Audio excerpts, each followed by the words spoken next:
네, 안녕하세요. 네, 편집하는 여자입니다. 애프터 이펙트를 사용하시는 유저분들이라면 이 로토 브러쉬 툴 한 번쯤 다뤄보셨을 거예요. 영상에 사람이나 오브젝트를 이제 딸 수 있는 기능을 하고, 더군다나 이제 영상이니까 이 개체가 움직이게 되면 같이 추적하면서 딸 수 있게끔 해주는 아주 유용한 툴이죠. 근데 이 로토 브러쉬 툴을 이용해서 인물을 따보신 분들은 아시겠지만 이 사람의 머리카락이 꽤나 처리가 힘들다는 거 한 번쯤 느껴보셨을 겁니다. 머리카락은 좀 가늘고 좀 막 흩뿌려져 있으니까요. 그래서 이번 시간에는 이 로토 브러쉬 툴과 이 머리카락 처리를 도와주는 이 리파인 엣지 툴, 이 두 가지를 한번 같이 들어가 볼까 합니다. 참고로 이 리파인 엣지 툴은 애프터 이펙트 9버전을 사용하시는 분들이라면 없을 수도 있는 기능이긴 해요. 우리가 업그레이드를 해야 할 이유 중에 하나죠. 자, 그러면 로토 브러쉬와 엣지 리파인 각각 어떻게 사용하고 어떻게 활용하는지 하단에 주소 클릭해서 샘플 영상 같이 활용해 보면서 이 작업을 한번 해보도록 해보죠. 자, 그러면 애프터 이펙트 키시고 저랑 같이 들어가 보도록 해보죠.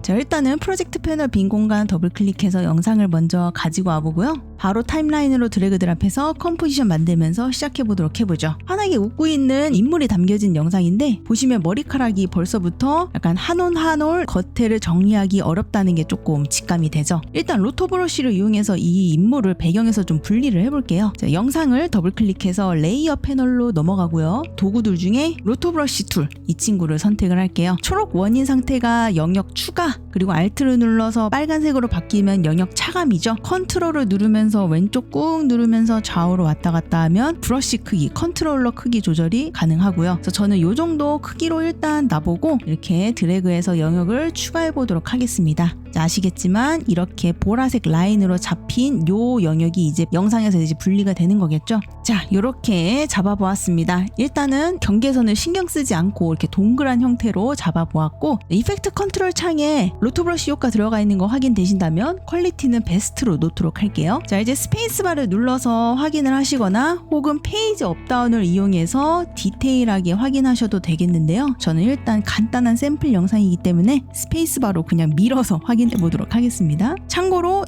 영역이 영상의 끝까지 잡혀 있는지 확인해 주셔야 됩니다. 요만큼만 잡혀 있으면 여기까지만 되니까 여기까지 영상 끝까지 할 거니까 끝까지 잡혀 있는 거 확인하시고 다시 한번 프리뷰. 자, 일단은 이렇게 영역 잡힌 개체를 잘 트래킹하면서 영역이 잘 따라가고 있는 게 확인이 되는데, 자, 컴포지션 패널로 가면 이렇게 사람이 따져 있는 거 보여요? 물론 머리 때문에 이런 영역은 그대로 이제 같이 남아있는 거 확인은 됩니다만, 일단 우리가 엣지 리파인 툴을 적용하기 전에 로토 브러쉬 툴로 적용할 수 있는 걸 좀 적용하고 가는 게 좋죠. 로토 브러쉬 툴을 적용하게 되면 로토 브러쉬 매트 기능을 사용할 수 있고, 패더는 경계선의 부드러움 정도, 경계선을 부드럽게 하려면 패더를 올리면 되고 날카롭게 하려면 패더를 낮추면 되고요. 컨트라스트는 경계선의 날카로움 정도, 안 날카로워지고 경계선을 올리면 대비값이 이렇게 심해지게 되고요. 쉬프트 엣지의 값을 올리면 올릴수록 영역이, 잡힌 영역이 확장이 되고요. 값을 마이너스로 내릴수록 안쪽으로 더 먹습니다.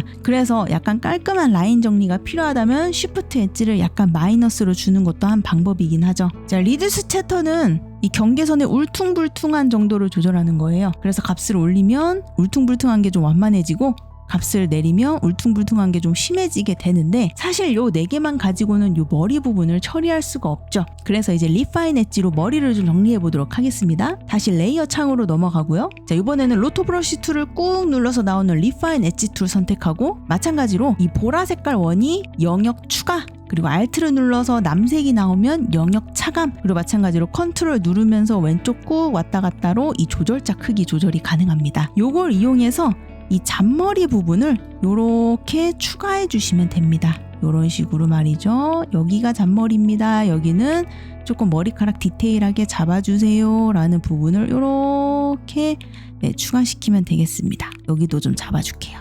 이렇게 좀 여기도 잡아보겠습니다. 자, 그러면 벌써 내가 이렇게 보라색으로 칠한 부분은 이 잔머리의 명암 구분이 확실하게 딱 표시가 되는 게 보이죠? 자, 이렇게 리파인 엣지로 영역을 잡게 되면 여기 부분이 이제 다시 초기화가 됩니다. 마찬가지로 스페이스바나 페이지 업다운으로 프리뷰를 하면서 내가 잡은 영역이 잘 따라가는지 확인해 주시면 되겠고, 만약에 여기는 적용되면 안 돼. 그러면 멈추고 차감 툴로 뭐 빼거나 혹은 플러스 툴로 다시 영역을 좀 잡아주거나 멈추면서 작업 진행해 주시면 되겠습니다.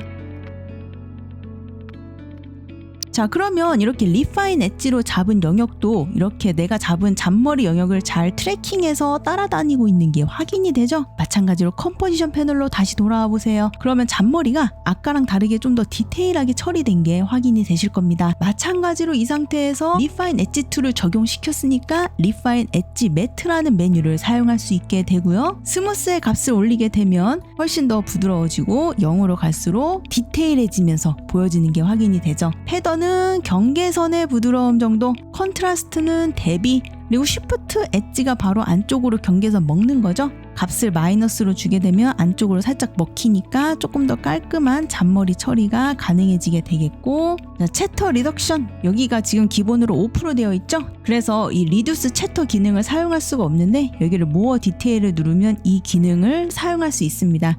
근데 밑에 스무스 슬로우를 놓으면 조금 고기능의 이 리듀스 채터를 사용할 수 있게 되는 거죠. 저는 일단 모어 디테일로 놓고 여기 50 기본으로 냅두도록 하겠습니다. 그래서 이 리파인 엣지 메뉴를 여러분들이 원하시는 선택지로 놓고 확인해 보시면 확실히 잔머리가 잘 살아나는 게 확인되실 거고, 솔리드 같은 거 하나 깔아서 놔도 이 겉에가 좀 정리가 잘 된 게 확인이 되죠. 그래서 이 잔머리가 잘 보존된 느낌으로 이렇게 처리가 완료된 게 확인이 됩니다. 자, 그리고 이 상태로 냅두면은 항상 프리뷰할 때 무거울 수 있기 때문에 이 레이어 창으로 가셔서 이 프리즈 한번 시켜주시면 좋아요. 프리즈를 이렇게 해놓으면 이 영역이 고정이 되기 때문에 이제 프리뷰도 원활하게 되고 작업 속도도 빨라지게 됩니다.